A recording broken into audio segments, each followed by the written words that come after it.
So how does one of the world's most successful investors build a complete roadmap for life, for business, and even for the sweep of history?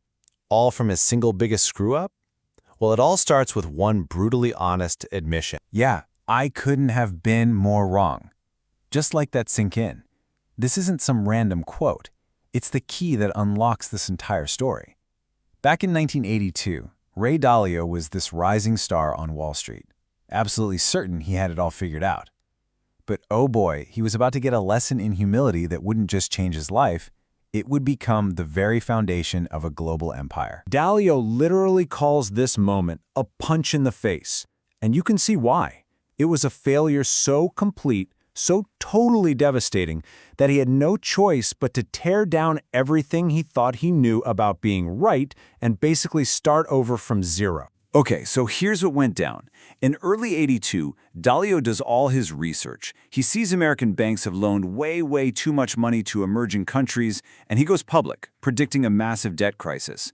And for a second there, when Mexico defaulted in August, he looked like a prophet.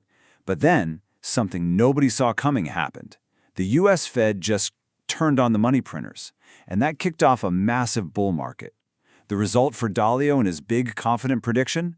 His firm, Bridgewater, was pretty much annihilated. And when I say annihilated, I mean it. How bad was it? He was so broke he had to borrow $4,000 from his own dad just to support his family. He had to fire all his employees. This was absolute rock bottom. But here's the thing. Instead of letting this total disaster crush him, he completely reframed it. He started to see it not just as a painful loss, but as maybe the single best thing that ever happened to him professionally. This, right here, is the pivot. The moment his biggest failure turned into his greatest asset. Okay, so how on earth do you go from that to building a multi-billion-dollar empire? Well, Dalio got systematic. He started writing down every single mistake, but more importantly, he reflected on them to figure out the lesson, and he gave these lessons a name: principles. And this is the core of it all. It's a simple but crazy powerful formula. Pain plus reflection equals progress. Dalio saw that every time he felt the sting of a mistake, it was like a puzzle. If he could just force himself to sit with that pain, reflect on it, and figure out what he should have done, he'd uncover a gem. And that gem? That was a new principle he could use forever to avoid making that same mistake twice. All this soul-searching basically boiled down to 3 huge mindset shifts. First, real humility. He truly accepted that he could be dead wrong, no matter how smart he thought he was. Second, he flipped the script. Instead of avoiding disagreement, he started hunting for it. He'd find the smartest people who held the opposite view just to poke holes in his own theories. And third, he mastered diversification. He figured out how to radically slash his risk without killing his returns. And he didn't just keep this stuff in a personal diary. He baked it into the DNA of his company. He created what he calls an idea meritocracy. Think of it as a culture of total, radical honesty, where it doesn't matter who you are, the CEO or the new intern, if you have the best idea, your idea wins. Period. Okay, so he's figured out the system for his life and his company. But then he starts thinking bigger, much bigger. He's seeing these patterns, these cycles, everywhere. And it leads him to this massive question. What if this isn't just about markets? What if the rise and fall of entire nations, of empires, follows these same predictable patterns? And that one question set him off on this epic journey. He took that same pattern-finding brain that made him a legendary investor and pointed it at the last 500 years of history. He was looking for the machine, the underlying engine that drives the rise and fall of empires. And what he found was kind of mind-blowing. He uncovered what he calls the big cycle.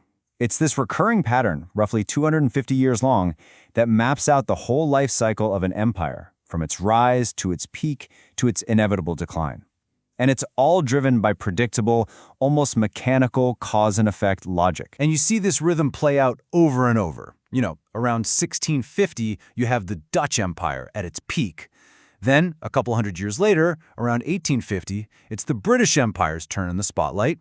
And then, almost like clockwork, another century later, around 1950, the United States takes center stage. So how do you even measure this stuff? Well, Dalio tracks 8 key metrics, almost like a doctor checking a country's vital signs. It all starts with education, right? That leads to innovation. Innovation leads to being more competitive, which grows your economy and your share of world trade. Of course, you need a strong military to protect all that.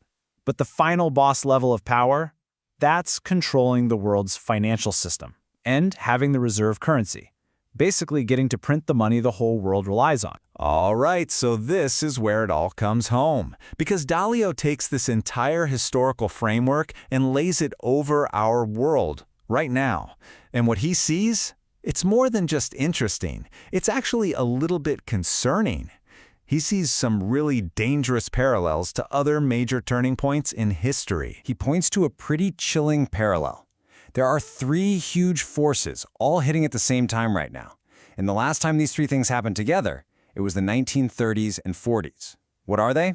Number one, massive debt and money printing. Check. Number two, deep, angry divides within a country over wealth and politics. Check. And number three, a rising power challenging the top dog. In this case, China challenging the US. And look, on that last point, the numbers don't lie. China's economic engine has been roaring. Its share of the global economy is now neck and neck with that of the United States. This is that classic story, the one we've seen again and again throughout history. The rising power catching up to the established one. So you add it all up, and Dalio's framework puts the US in what he calls stage 5 of the big cycle. And this is a really critical stage. It's the one defined by massive debt and fierce internal fighting. Historically, this is the stage that often comes right before some kind of major upheaval, like a revolution or a civil conflict. So if you put all his vital signs together, this is his snapshot of where things stand. Yeah, the US is still at number one, but China is breathing right down its neck. The big takeaway here is that the era of one single superpower is over. The world's power structure is becoming way more fragmented. Okay, wow, so we've gone from a guy getting wiped out in the market all the way to a grand theory of history. But what about us? What does any of this mean for you and me trying to navigate this, let's face it, kind of chaotic world?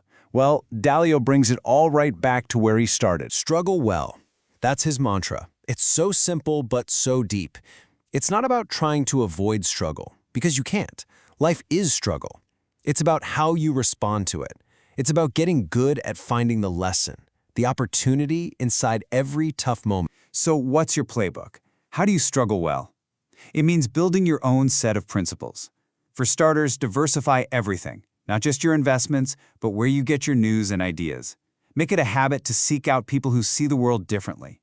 Get comfortable with not knowing everything. That's a superpower, not a weakness. Get ruthless about prioritizing. You have to say no to good things to make room for great things. And seriously, write down your rules for making big decisions. And never forget that the best ideas don't care about your job title. And that brings us full circle. Pain plus reflection equals progress.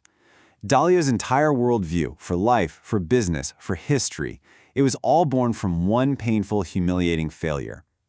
Every single struggle, big or small, has a gem hidden inside it, a lesson. So the only question left is, what will you find in your next one?